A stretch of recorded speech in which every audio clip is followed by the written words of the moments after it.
Eu passo a palavra ao Procurador-Geral da República. Muito obrigado, senhor presidente. Eu renovo os cumprimentos a todos, especialmente ao senhor Bolsonaro e os seus ilustres patronos. Senhor relator, a minha primeira indagação para o senhor Bolsonaro é o seguinte: quando daquela live de 29 de julho de 2021, as pesquisas de opinião já mostravam uma queda de popularidade do governo que ele liderava. E, nesse momento, também começaram a ser intensificados os ataques ao processo eleitoral. Eu gostaria de saber do senhor Bolsonaro se é possível extrair uma relação de causa e efeito entre esses fenômenos. Por favor. Senhor procurador, eu não falo a palavra ataque, me desculpe, né? São críticas, como vi aqui, crítica do então candidato Flávio Dino, tá? Carlos Lupe, Brizola, Zé Disseu e tantos outros parlamentares. Então, a crítica, no meu entender, está longe de ser um ataque. A imprensa gosta de usar a palavra ataque quando está meu nome ali no balcão. Então, respeitosamente, eu refuto a palavra ataque. Críticas, no meu entender, no Estado Democrático de Direito, são bem-vindas. Mas a pergunta do doutor Procurador-Geral, chame de ataque ou crítica, se o senhor vê relação entre queda nas pesquisas eleitorais e o aumento de críticas à justiça eleitoral. Olha, o que eu vejo, né, é que está num crescente, até eu acredito que a Justiça Eleitoral deve ter uma iniciativa, porque a desconfiança não começou comigo, começou com o Brizola lá nos anos 90, passou para o Flávio Dino, uma crítica realmente bastante contundente em 2012, entre outras pessoas que criticam essa forma de votação. Então, acredito que nós, os senhores, né, no caso, se o cara está fora do baralho, tem que tomar uma providência para restabelecer a credibilidade da população junto ao sistema eleitoral nosso. Obrigado. Senhor ministro relator, eu gostaria de lembrar alguns fatos para extrair uma pergunta. Em entrevista concedida no dia 3 de agosto de 2021, o senhor Bolsonaro afirmou: se o ministro Barroso continuar sendo insensível, como parece que está sendo insensível, quer processos contra mim, se o povo assim o desejar, porque devo lealdade ao povo brasileiro, uma concentração na Paulista para darmos um último recado para aqueles que ousam açoitar a democracia. Repito, o último recado para que eles entendam o que está acontecendo. Passem a ouvir o povo. Eu estarei lá. Em seguida, no dia 7 de setembro de 2021, o senhor Bolsonaro voltou a desferir ataques ao ministro Roberto Barroso, especialmente também a Vossa Excelência, ministro Alexandre de Moraes.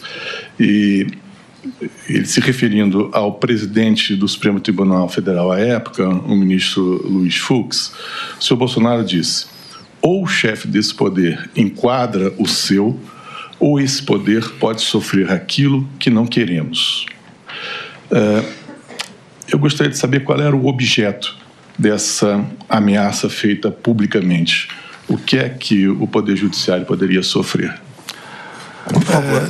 Senhor procurador, o senhor deve conhecer meu temperamento dentro do Congresso. Eu respondi uns 20 processos de cassação lá dentro. Um pouco explosivo. Muitas vezes errei. Quanto ao senhor ministro Barroso, ele foi advogado lá atrás, de Cesare Battisti.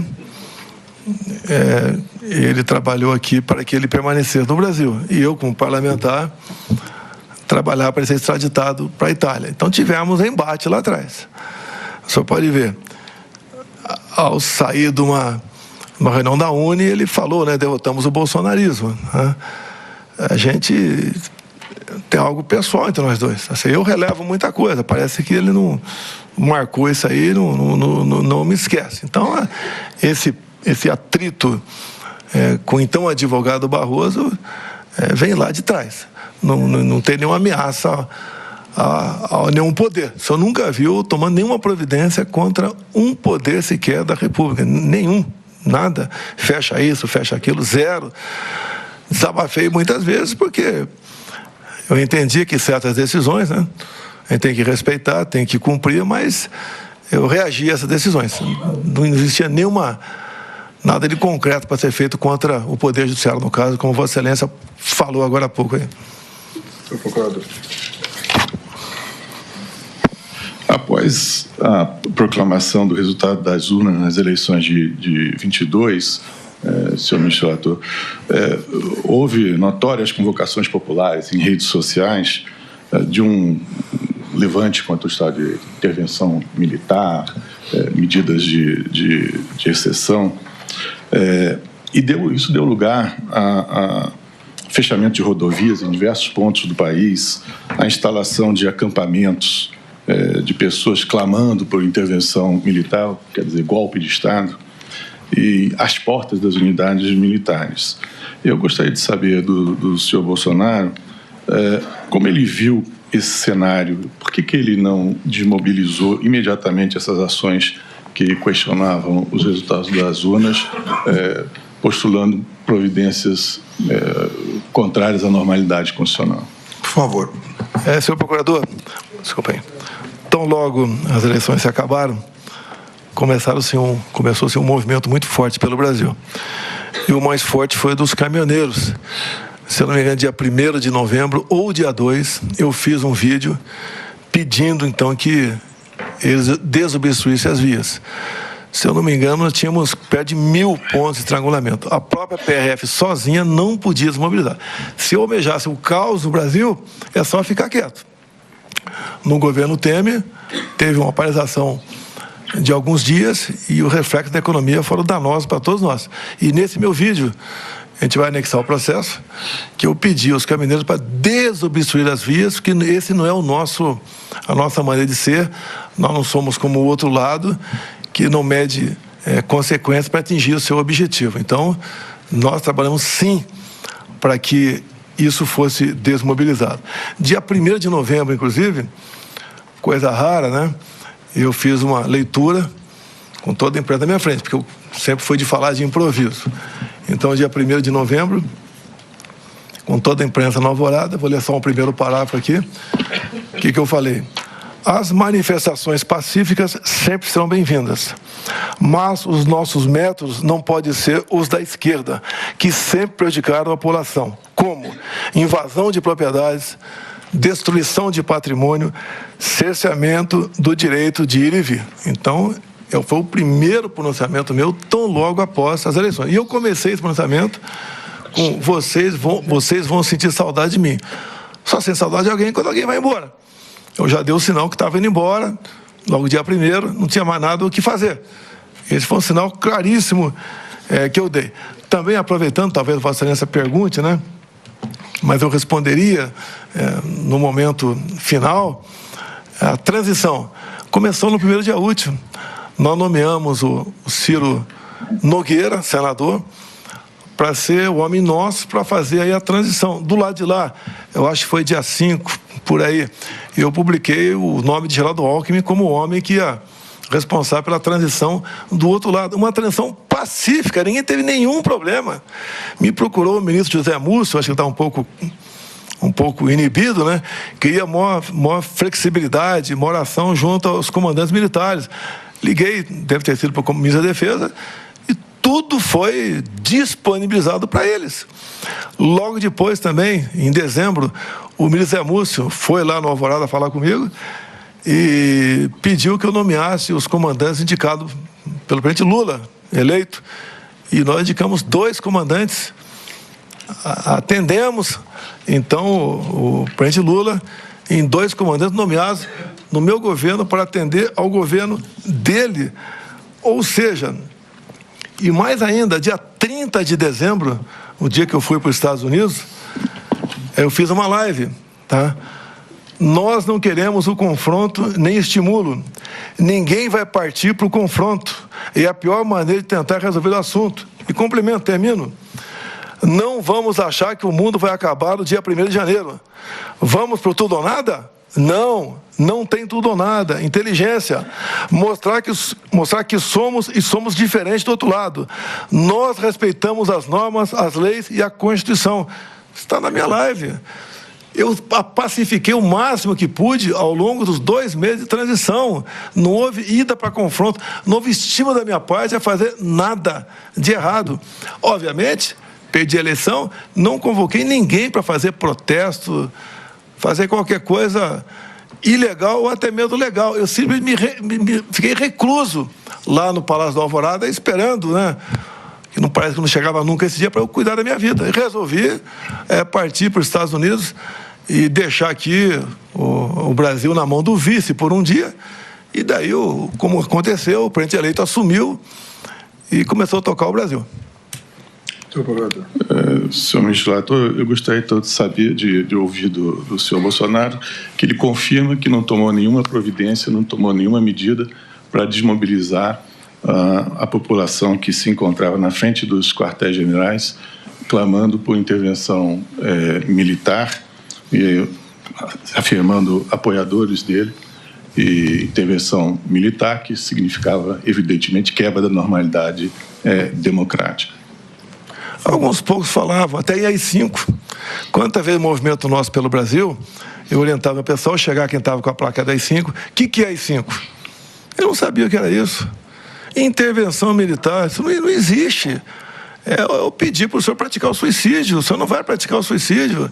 Deixa o povo desabafar. Falamos muitas vezes também a questão de intervenção militar, que isso não cabia. As Forças Armadas não iam tomar uma medida de força dessa. Não está na nossa história essa questão. Então ninguém estava, nem eu, esperando uma intervenção militar. Isso não existe. O que nós conseguimos fazer? O momento é muito forte. Se nós simplesmente desmobilizássemos aquilo, poderia o pessoal ir na região aqui da Praça dos Três Poderes, ficar pior ainda, ficar lá afastado.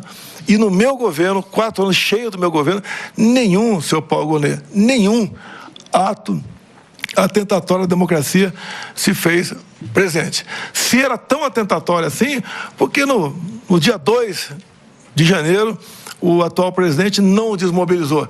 Esperou mais 5 dias, mais 6 dias para desmobilizar. Se o risco é tão iminente de algo acontecer, por que não desmobilizou? Por que deixou esse pessoal lá?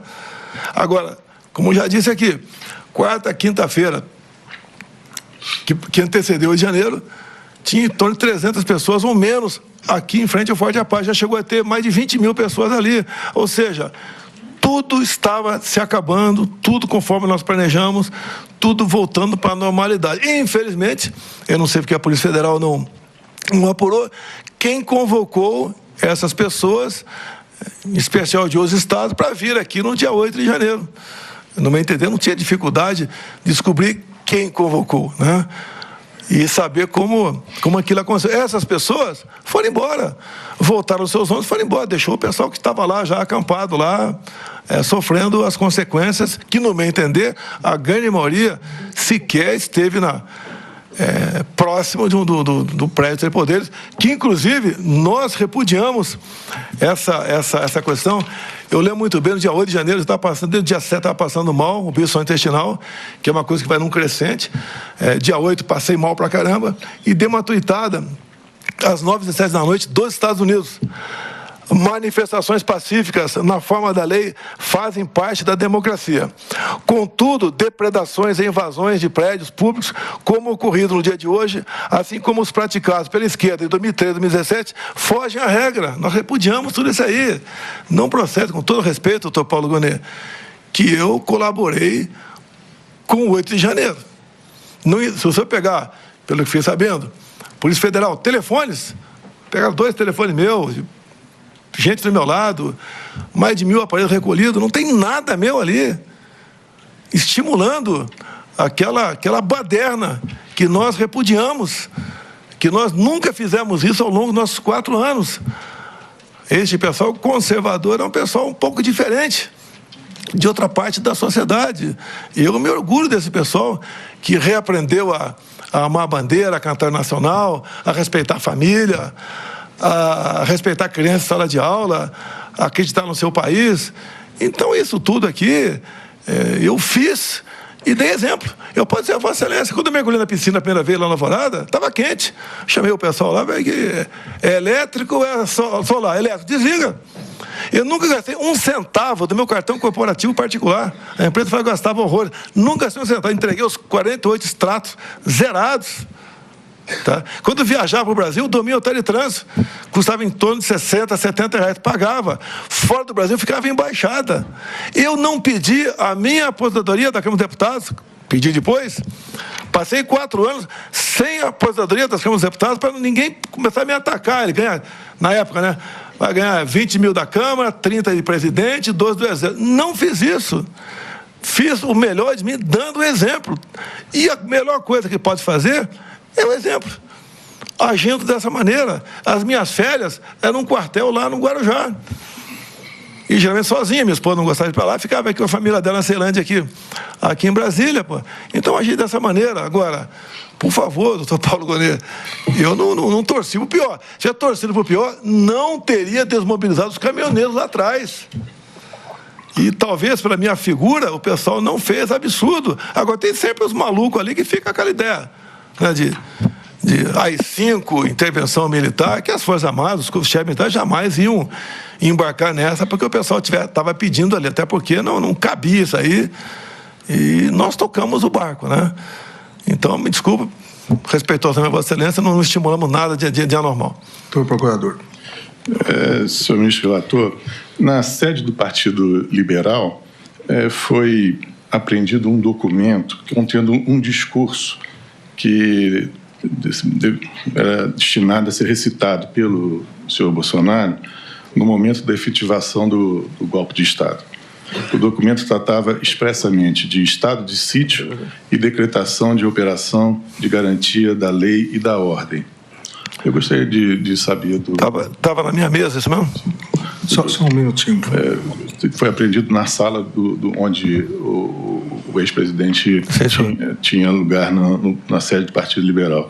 Eu gostaria de indagar do senhor Bolsonaro por que ele tinha pronto um discurso decretando medidas de exceção. Por favor. Realmente foi apreendido na minha mesa esse documento, esse papel, né? Quem mandou para mim foi o doutor Paulo, meu advogado, que extraiu do inquérito. Me permite uma palavra, Excelência? Pode continuar. É interrogatório. Não, mas depois... é isso que aconteceu. Foi ele que imprimiu. Ele mandou para mim. Ele estava com o processo na frente, né? Eu pedi uma cópia, como pedi cópia de outras partes do processo e mandava por zap para mim imprimir. Mas, desculpa, ele imprimiu o seu discurso? Não, o discurso não é meu, não. Foi pegando para alguém pegou em algum lugar esse discurso aí. Pois é. E foi parte do inquérito. E daí foi mandado para mim. Eu tomei conhecimento quando ele mandou para mim. Eu acho, como diz aqui, seria o telefone do Cid. Doutor Procurador. No dia 2 de janeiro de 2023, senhor ministro relator, o ex-presidente recebeu mensagem de Maurício Pazini Brandão, um major brigadeiro da Aeronáutica, que informava: o plano foi complementado com as contribuições de sua equipe. Aguardamos na esperança de que será implementado. Bom dia. A minha tropa, aí vem entre parênteses, continua com sangue nos olhos. Bom dia, feliz ano novo. Conversa hoje com o Amir. Desmobilizamos a tropa ou permanecemos em alerta? Eu gostaria de ouvir do senhor Bolsonaro o contexto dessa conversa, por que a tropa estaria mobilizando. Ele mandou para quem esse e-mail, esse zap? Ele mandou para quem? Foi recebido, o senhor teria recebido do senhor Maurício Pazini Brandão, major brigadeiro da Aeronáutica. Olha, eu cortei quase todos os meus contatos quando saí do Brasil. O Pazini é um brigadeiro da reserva, professor do ITA. Não tem tropa nenhuma com ele.